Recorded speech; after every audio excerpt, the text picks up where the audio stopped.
Bonjour, Monsieur Fefe Gakini, vous êtes journaliste de la télévision nationale congolaise.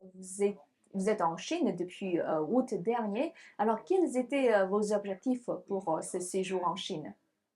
Merci Ping de cette opportunité que vous me donnez pour essayer un peu de parler de mes objectifs ici en Chine. La vie étant un long parcours vers les frontières imaginaires et la Chine étant ma dernière destination ici pour la connaissance de la culture, je pense que mes objectifs sont atteints du fait que j'ai appris l'essentiel de ce que je connais de la culture chinoise. Et quels sont les essentiels de la culture chinoise? L'essentiel d'abord, l'hospitalité.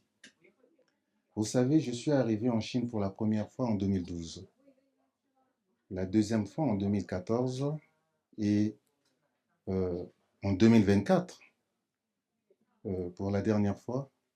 Je ne dis pas la dernière fois parce que je pense revenir au cours. Ce que je peux noter de cette culture, c'est d'abord l'hospitalité.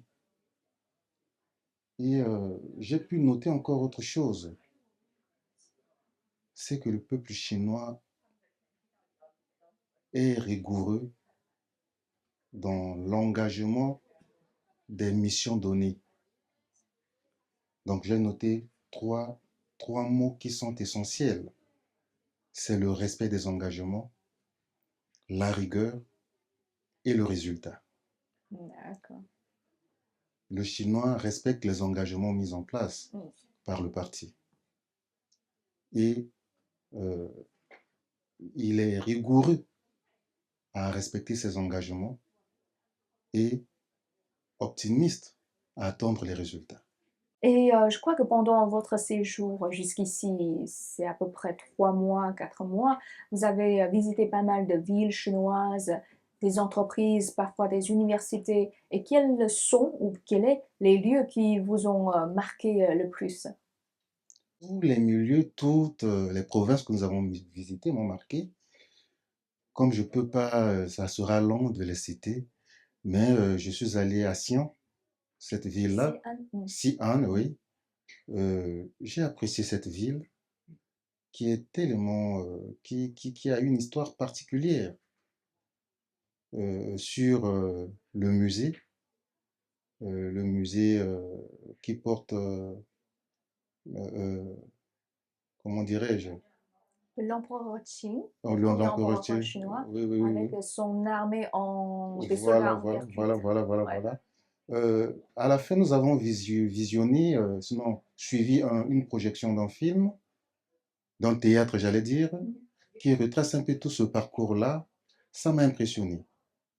Et dans cette visite, j'ai noté une particularité. C'est que partout là où nous passons, dans les universités, dans les entreprises, Mm. on revient toujours sur l'origine de l'histoire. D'accord. On cherche toujours à valoriser l'aspect historique de la Chine. Mm. Et ça c'est quelque chose de très particulier. C'est qu'on se réfère de l'histoire pour se dire que c'est à base de l'histoire, à base des recommandations du 23 juillet 1921, donc du Parti communiste, au premier congrès à Shanghai. Mm. Le parti s'est lancé pour son développement en tenant compte de son histoire. Parce que les Chinois ont tendance à se tenir à leur tradition, à leur histoire, à leurs racines. C'est pour ça que, parce que quand vous visitez les universités, des entreprises ou bien des musées, on va d'abord vous présenter l'histoire de son établissement. Ça date de quelle année exactement? Et aussi pour notre parti, le Parti communiste chinois, c'est la même façon de commémorer un peu cette histoire, le début, le grand début de ce parcours. Non, non, je dirais que un peuple qui n'a pas d'histoire, c'est un peuple qui n'existe pas. Mm. Alors, la manière dont la Chine valorise son histoire, c'est pas ce qui se passe parfois ailleurs. Mm.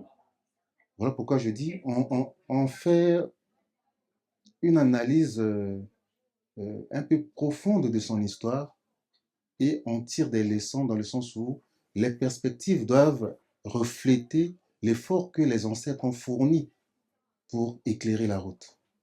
Mm. Voilà. Ok. Je crois qu'on peut résumer que sans le passé, on n'est pas nous aujourd'hui. Il faut toujours, comment dire, parfois recourir à notre passé pour savoir quel chemin on va entreprendre dans le futur, Il n'y aura jamais du présent sans sans le le passé. passé. Voilà. Et avez-vous eu l'occasion de découvrir la campagne chinoise et comment trouvez-vous les villages que vous avez eu l'occasion de découvrir?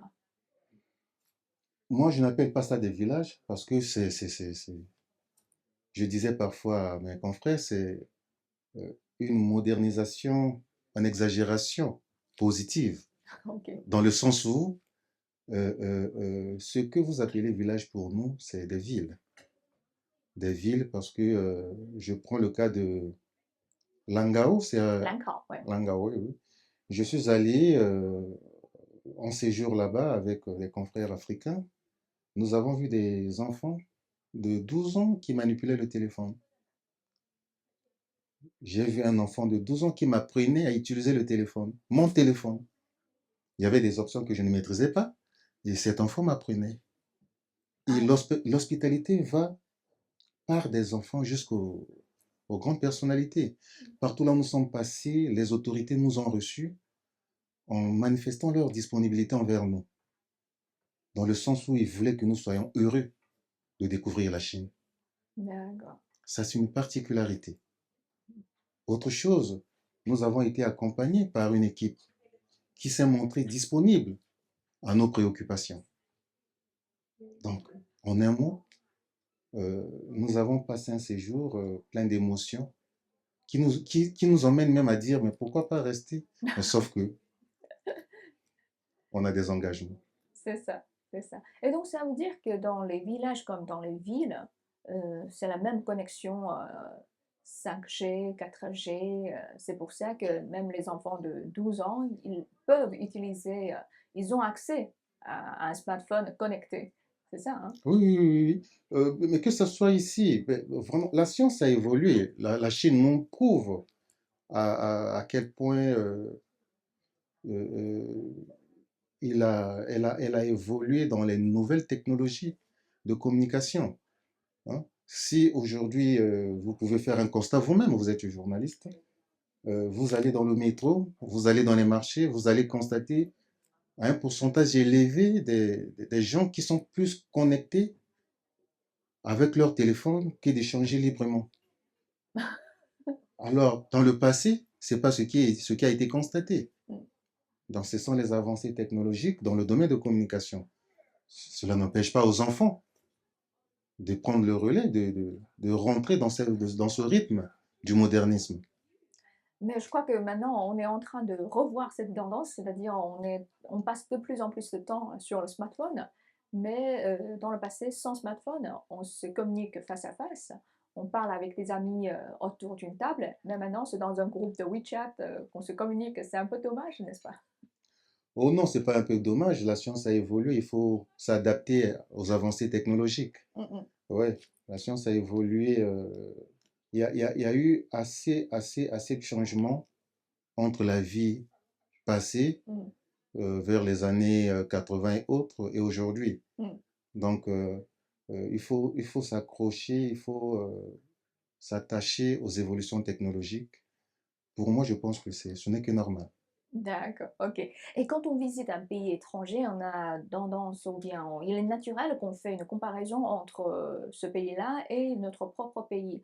Alors, du côté socio-culturel, quelles sont les différences, ou bien les similitudes entre la Chine et le Congo-Brazzaville? Bon, à mon avis, la Chine, pour nous, c'est une école. Et côté social, il y a assez de différences parce que nous aspirons le modernisme. Et le peuple chinois vit déjà dans le modernisme. Euh, il y a une quasi-totalité des personnes chez nous, bien que on évolue, on est un peu accroché au modernisme, mais sans à un petit retard. a un petit retard sur cette évolution. Le point commun, c'est dans le sens où l'hospitalité du peuple congolais va un peu dans le même sens que l'hospitalité du peuple chinois. Vous savez que nos deux pays ont une coopération qui date des années 60 et donc nous sommes liés, nous copions un peu la culture chinoise depuis plus de 50 ans. Alors, nous pensons que cela, c'est un échange qui n'est que louable Mm. entre nos deux pays euh, culturellement. D'accord. Et quelles technologies chinoises pensez-vous pourraient être bénéfiques si elles étaient adoptées dans votre pays, au Congo-Brazzaville? La technologie. Quelle technologie qui devait être bénéfique chez nous? Euh, bon, je pourrais dire tout. Pourquoi je dis tout? Parce que la technologie chinoise aujourd'hui euh, euh, prouve à suffisance que euh, la Chine a dépassé l'étape qui était un peu plus précaire technologiquement et s'accroche au modernisme. Alors nous, qui aspirons être dans le modernisme, nous ne pouvons que copier. Alors si nous voulons copier, nous copions là où nous trouvons c'est bon. Mm. Nous sommes ici en formation, nous apprenons la culture chinoise et nous avons constaté que cette culture chinoise euh, est accrochée aux innovations technologiques. Mm. Alors nous, au niveau de l'Afrique, moi par exemple congolais, je pense que s'il faut copier, s'il y a des bons ou mauvais côtés, je ne vois pas le mauvais côté. On copie tout. Copier, coller. Et puis, technologiquement, hein, Mm. et le reste, on fera.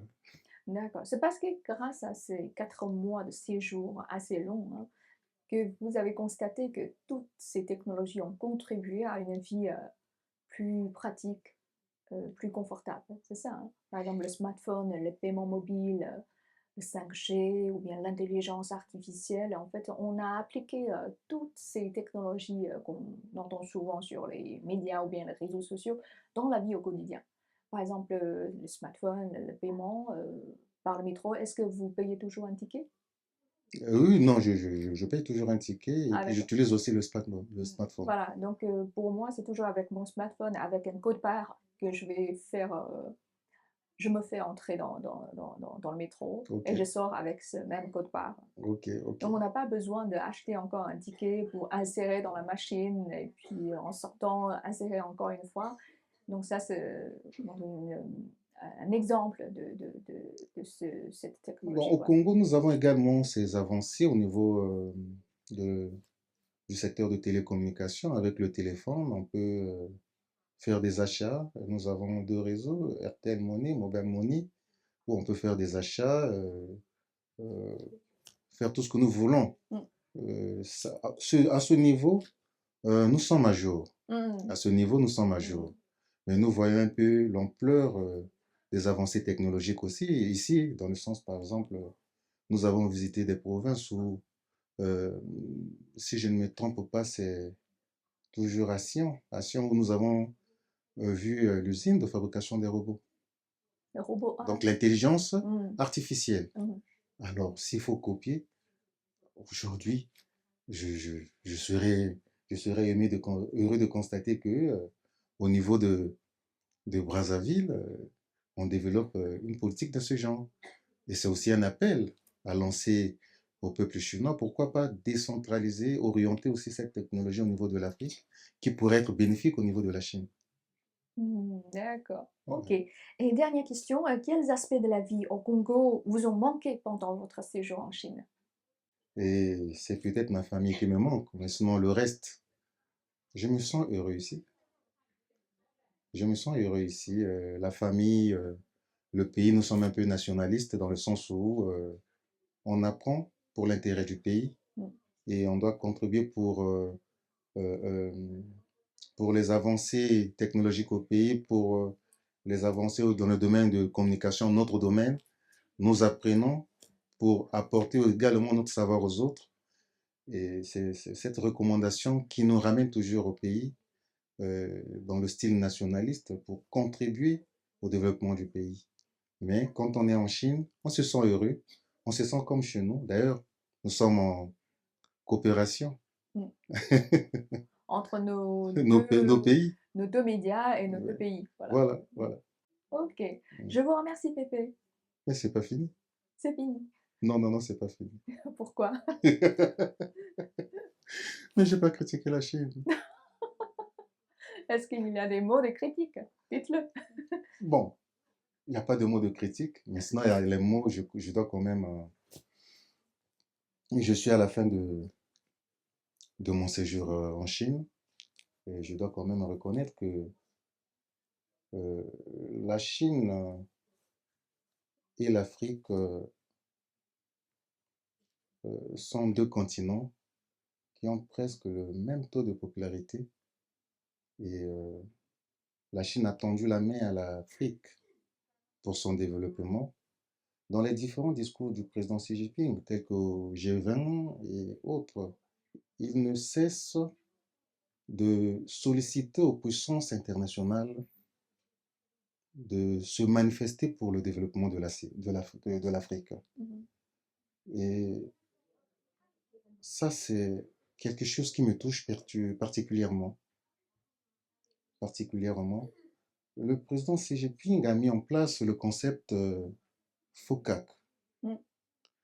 Vous avez un autre concept qu'on appelle Sud global. Mm. Vous avez le tout dernier, c'est euh, comment on appelle ça? La route La route de la soie. la route de la soie. À l'initiative de la ceinture et la route. La ceinture et la route. Ouais. Merci. Mm. La ceinture et la route. Ouais, ce sont des initiatives qui manifestent la volonté de la Chine Mm. pour soutenir l'Afrique et pour accompagner l'Afrique dans le développement. Mm. Ce sont ce genre de concepts où le peuple africain, sinon les responsables africains, devraient se manifester pour ceux qui veulent réellement du développement de l'Afrique. Mm. La Chine nous a tendu la main droite Mm. pour que nous puissions nous développer. La Chine a accepté de nous accompagner dans notre développement avec la main droite. Mais par contre, ailleurs, on nous tend parfois la main gauche avec un bon discours. Voilà pourquoi je disais, la Chine, c'est une grande porte pour l'Afrique, pour son développement, pour sa modernisation, tant économique qu'infrastructurelle. Donc, merci Fefe Gakani, réalisateur et reporter de la télévision nationale congolaise. Et Voilà. bonne fin de séjour en Chine. Merci.